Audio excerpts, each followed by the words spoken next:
Afternoon, everybody. We've been kind of intentionally quiet as we've been trying to deal with this, but I think it's time to kind of be a little more upfront about how we feel with a lot of things. I want to start out by saying how proud I am to be representing the University of Nebraska, the city of Lincoln, and the state of Nebraska in my job. I can't imagine being anywhere and representing people that I care about more than the job that I'm in right now.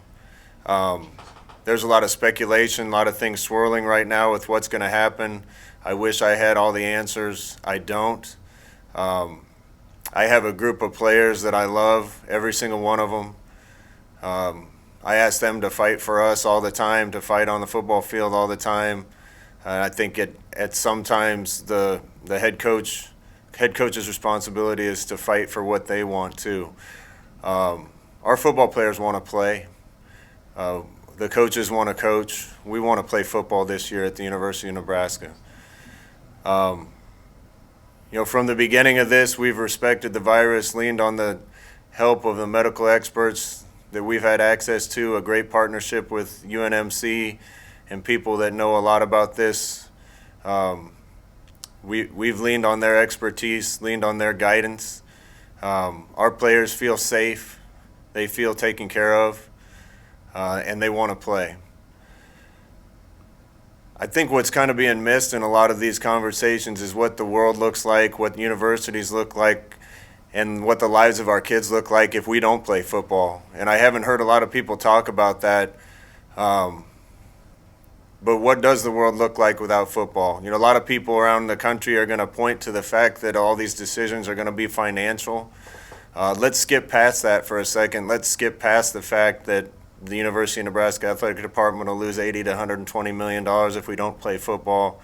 The city of Lincoln will lose upwards of $300 million if we don't play football, and the state of Nebraska will lose hundreds of millions of dollars if we don't play football. Let's skip past the fact that a lot of people are going to be laid off, furloughs, lose jobs, and their kids aren't going to be able to have the same things that they have right now while their mom and dad are working. Let's skip past the fact that a lot of schools are going to have to drop sports, and some sports may never exist again. Let's take the financial piece completely out of it. Right from the beginning, our priority has been the health and safety of our student athletes. Nothing's been more important. Winning or losing any game doesn't matter as much to us as the health and safety of these kids that we care about and love that are playing for us and for the state of Nebraska every week. I want to stop and talk for a minute about what their lives look like if we cancel football tomorrow. If we cancel football tomorrow, we're throwing up a white flag and saying this can't be done. And if that's the decision that's made, we'll certainly abide by it. But let's think about our players and their health and well-being for a minute. Do we keep them here? Do we send them home? Where do they go? What do they do? What do I do with them? The virus is going to be here whether we play football or not, and our kids are going to have an opportunity to contract the virus whether we're playing football or not. I don't have license to talk about the number of players we've had that have tested positive, but what I can tell you is we're very sure that the vast majority, if not all of them, contracted the coronavirus somewhere outside of our building and not in our workouts.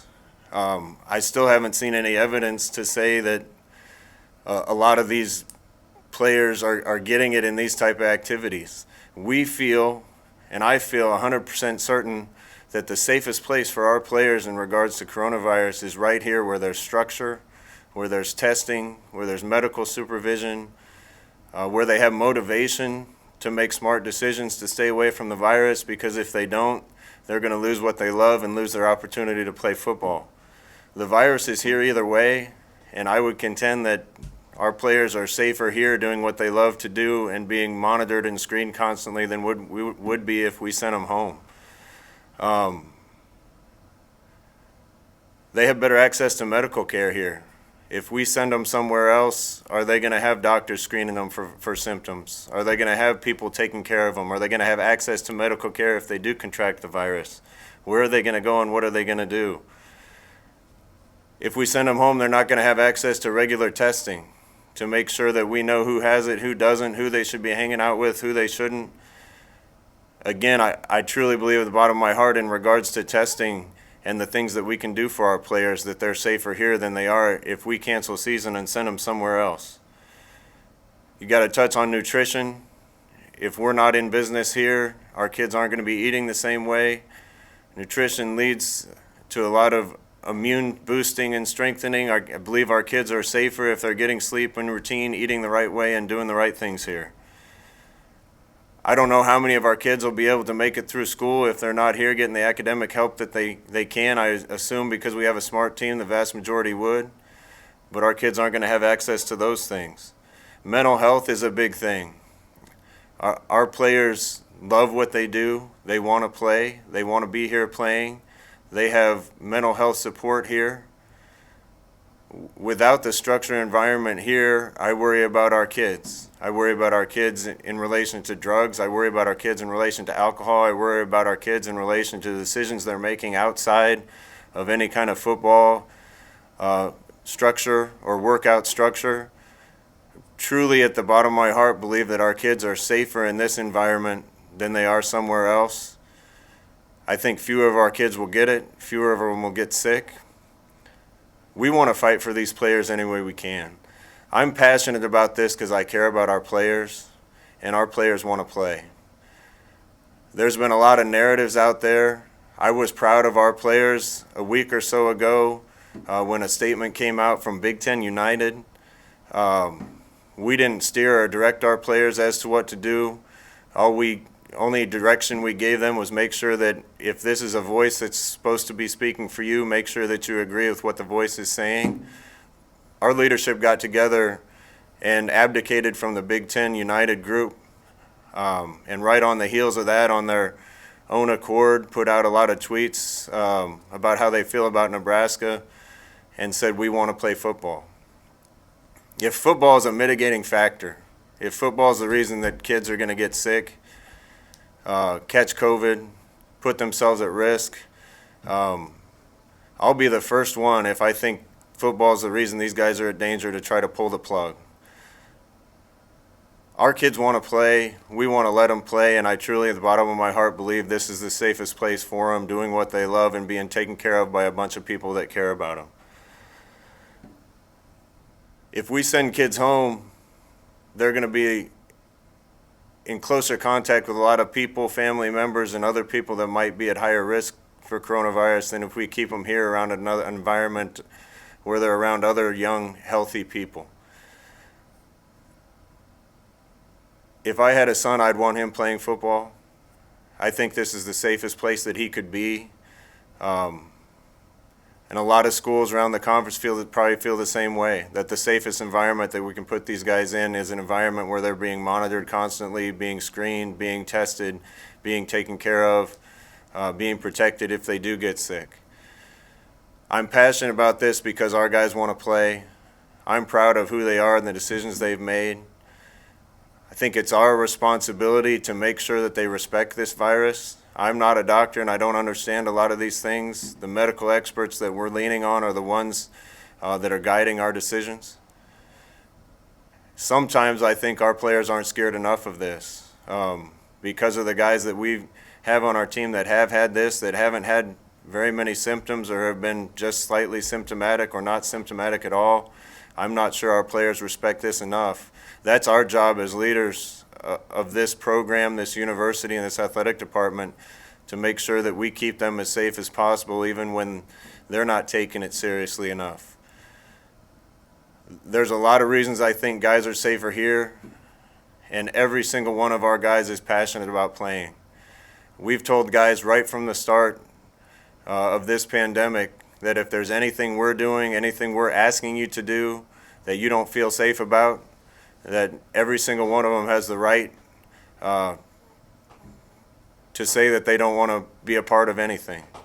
I fully believe it's their right to say they don't feel safe, they don't want to play. We let them know they wouldn't be penalized in any way in this program if they make a decision that's their decision and they don't feel safe doing the things we're doing. We haven't had one yet. If we do, I understand, but our football team wants to play and we want to fight for their opportunity to play. The leadership at the University of Nebraska has been incredible. The guys that I've worked with, from the governor to Ted Carter, to Ronnie Green, Bill Moose, and others, our Board of Regents, we're committed to playing football at the University of Nebraska. We're a proud member of the Big Ten. I think it's the best conference in the country. We want to play a Big Ten schedule. I think our university is committed to playing football any way that we possibly can, regardless of what anybody else does. And look forward to the opportunity to let our guys get on the field and show the progress that they've made in a safe environment. Thanks, Coach. We'll go to questions. So just a reminder to unmute yourself if I call on you. First question, KETV, Andy Kendi. Hey, Coach. Thanks for doing this. You mentioned wanting to play. If the Big Ten comes out and says the Big Ten is not going to play football, would you entertain the possibility of playing games that you would schedule outside the conference? And have you been told either way about, you guys practiced this morning, what were you told this morning about going out and continuing practice, not knowing the future of what's going to happen tomorrow? We certainly want to play football. I think that's our priority. Our priority is to our kids, making sure they're safe and allowing them to do what they want to do. We want to play a Big Ten schedule. I hope that's what happens. Our university is committed to playing no matter what that looks like and how that looks. We want to play no matter who it is or where it is. So we'll see how those chips fall. We certainly hope it's in the Big Ten. If it isn't, I think we're prepared to look for other options. The only direction we've gotten on practice so far is that we continue to be in a period of no pads until we hear different from the Big Ten Conference.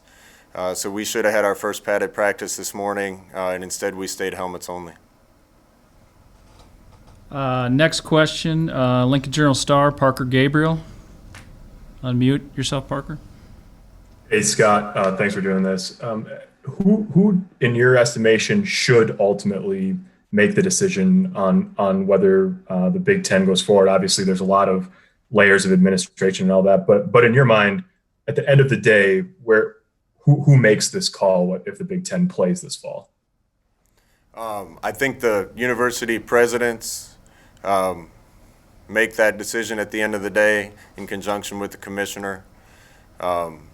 And I know there's been a lot of conference calls, continuing calls and conversation in regards to that. It's their decision. I know where our university president stands, and he wants to play football. Omaha World Herald, Sam McEwen. Scott, thanks for doing this.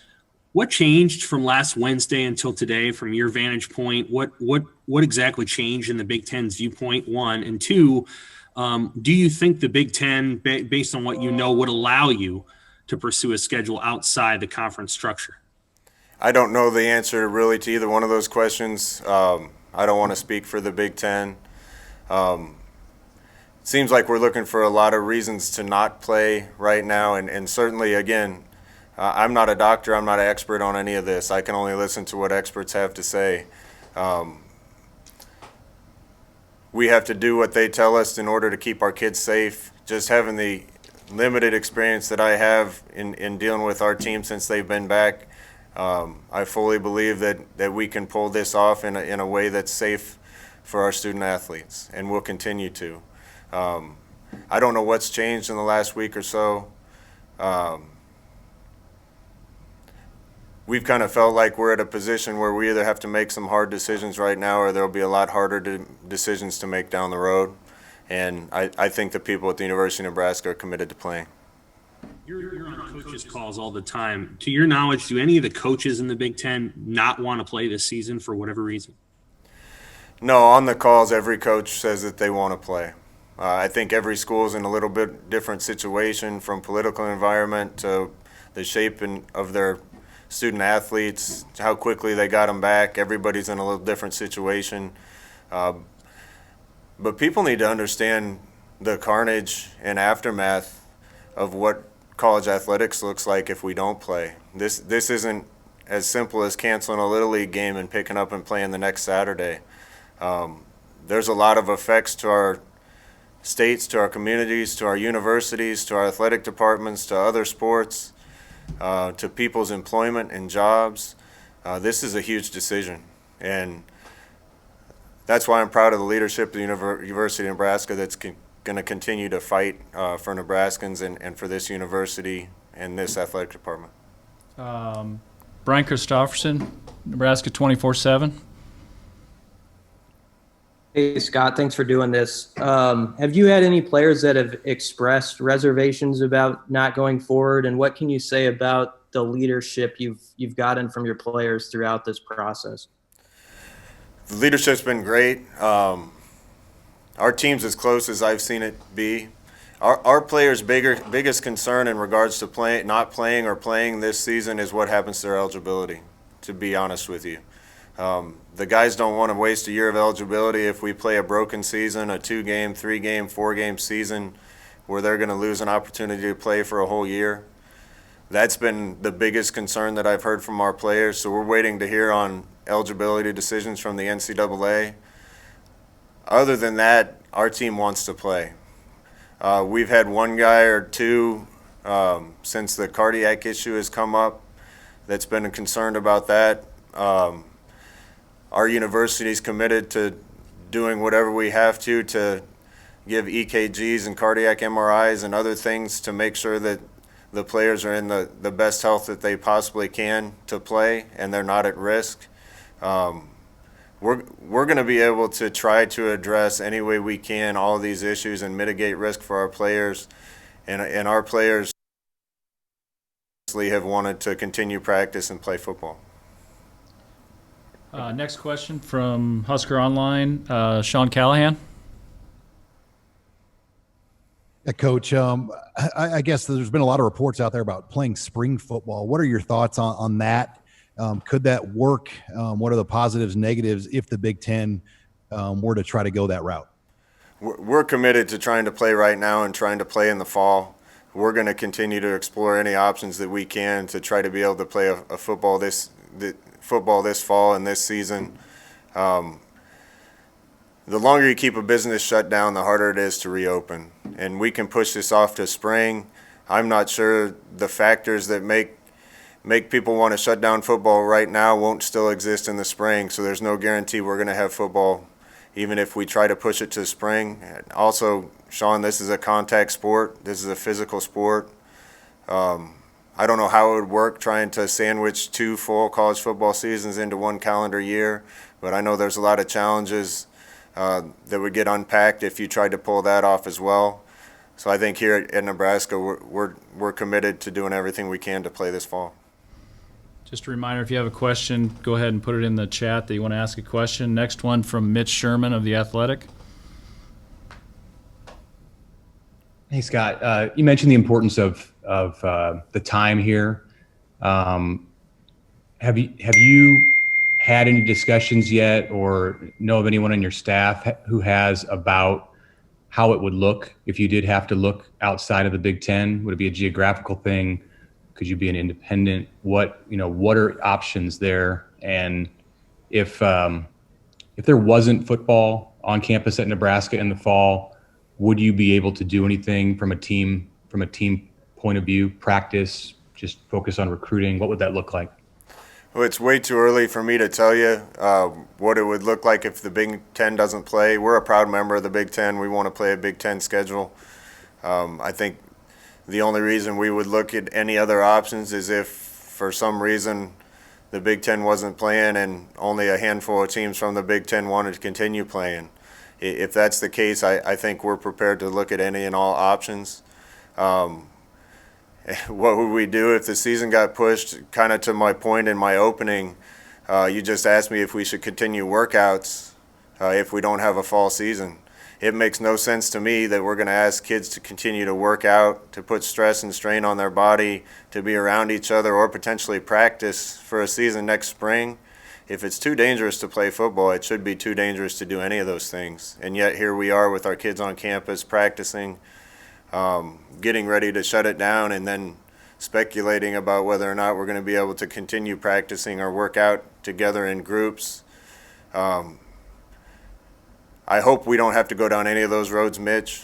I hope we can stay on course here and play football this fall and do it in a way that's the safest possible for our student athletes. Steve Sipple, Lincoln Journal-Star. Hi, Scott. Thanks for doing this. How quickly it's August 10th. How quickly would your team be ready to play a game right now? Mitch, I think if I took a straw poll of our team and asked them when they could play, you give us about a week, and I think we're ready to play football. The only thing we're missing right now is haven't had the pads on, getting our guys a little bit used to the contact, blocking and tackling a little bit. We can be ready to play really quick.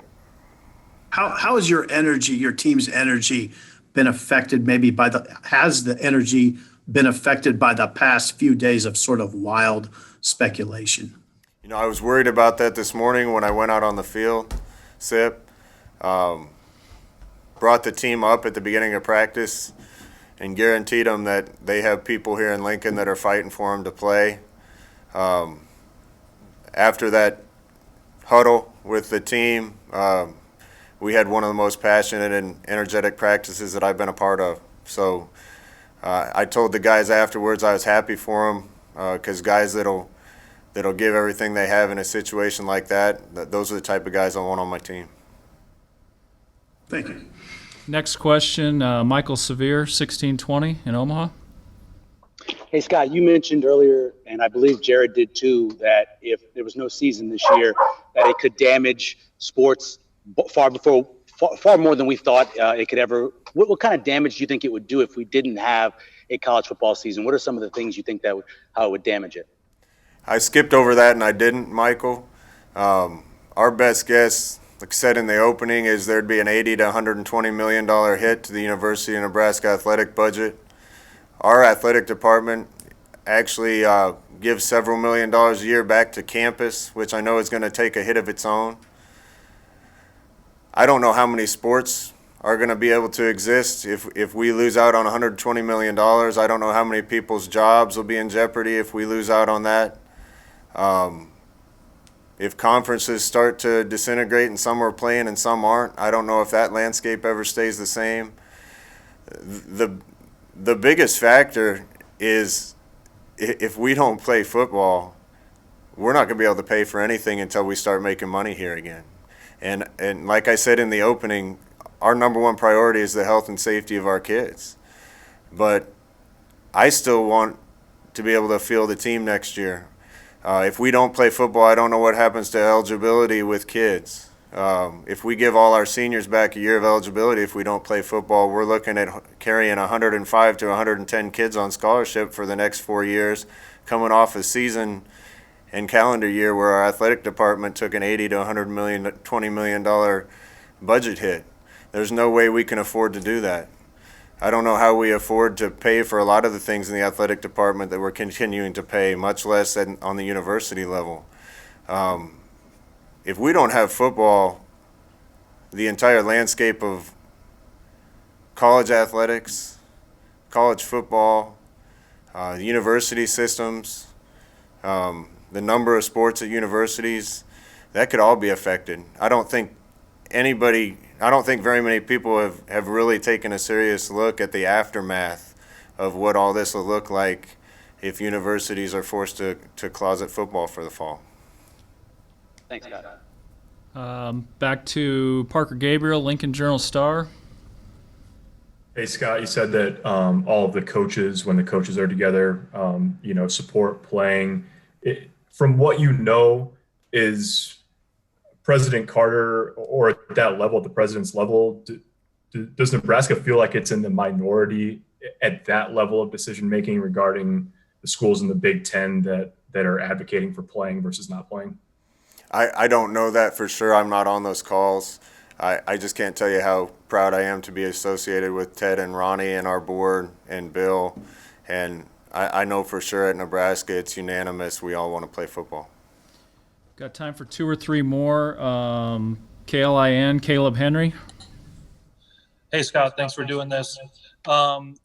talking about the other coaches, obviously you're not the athletic director, but what have the conversations been like talking with John Cook in volleyball or even softball and baseball, cross country? What have those conversations been like with your peers at Nebraska, talking about what the fall is going to look like? Well, nobody's a bigger Nebraska volleyball, baseball, track and field, soccer fan than I am. I want what's best for all those programs just like they want what's best for us. A lot of those guys are nervous too. Mark Manning's been in the office wondering if we know what's going to happen. I was on the phone with Will Bolt 2 nights ago. Call it what it is. Think about 85% roughly of our athletic department revenue comes through the sport of football. And I'm proud of that fact because we help support a lot of other student athletes' ability to play the sports that they love, just like our kids get to play the sport that they love. If you take away 85% of revenue and put us in that big a hole as that athletic department, realistically it's going to be hard to continue to field all those sports. I'm not sure what it would look like on the tail end of that. That's not just at the University of Nebraska. I think we're in a better position than just about anybody else in the country. But those are all the problems and obstacles that you're going to encounter if football doesn't go off this year. And I want what's best for all those sports, including ours. Back to Steve Sipple, Lincoln Journal-Star. Hey, Scott, the edict that came from the Big Ten on Saturday, did that catch you by surprise? Did you hear anything about that coming? The acclimatization period? Yeah. We got an email on it. We were in about period 8 of practice that morning when someone walked out and showed me that ruling. We were in helmets only that day, and so it didn't really affect us that day. We took a day off yesterday, and we're back out there today. Normally would have been in pads today, and we had to stay in helmets only. Our guys are ready to start hitting. We're doing everything but right now in our practice. It's going to be hard for us to practice too many more times without getting the helmets and pads on, but we'll continue to do it as long as they tell us we have to. And do you have any sense of when that might be that you can get in pads? Have you had any correspondence in that regard with the Big Ten? All we've heard is they're going to keep us in an acclimatization period indefinitely. Hopefully it's just a matter of days, but we'll wait to hear. Thank you. Hale Varsity, Derek Peterson. One more after Derek, if there is one. Hey, Scott. Some of the professional leagues that have been in a bubble, they've been playing without problems. The MLB is not in a bubble, but they've made a go of it, and they're having problems, but they're still trying. Would there be disappointment or frustration on your part, I guess, if the plug is pulled before you even had a chance to try? Yeah, and again, I don't want to speak too much on medical things because I'm not a doctor. I'm not the expert on this. I know that putting college football players in a complete bubble and protecting them from getting this virus is going to be impossible if we play football. I also know that if we don't play football, putting the same kids in a bubble and protecting them from getting coronavirus is impossible. That's why my question is football the mitigating factor and the risk for these players? And I believe they're safer in an environment here where we're monitoring them, keeping track of them, giving them motivation to stay away from situations that could put them at risk. If our goal is to keep every single student athlete in the country from contracting coronavirus, we're going to fail whether we play football or not. If kids do acquire it, I know they're in good hands here. I know in other universities around the country in our league, they're in good hands if they do happen to acquire it. And I don't believe whether we play football or not is going to be the mitigating factor in whether they acquire it or not. I hope none of my kids get it from here on out. If they do, we're going to take care of them. And I think they're safer here than they would be if we cancel and send them home. Last question for Coach, Omaha World Herald, Sam McEwen. Hey, Scott, you had mentioned in a previous answer that some schools don't necessarily have the same environment or situation that Nebraska does. At Nebraska, all of the politicians are pretty aligned, including your university administration. And at Nebraska, you guys brought your team back a long time ago.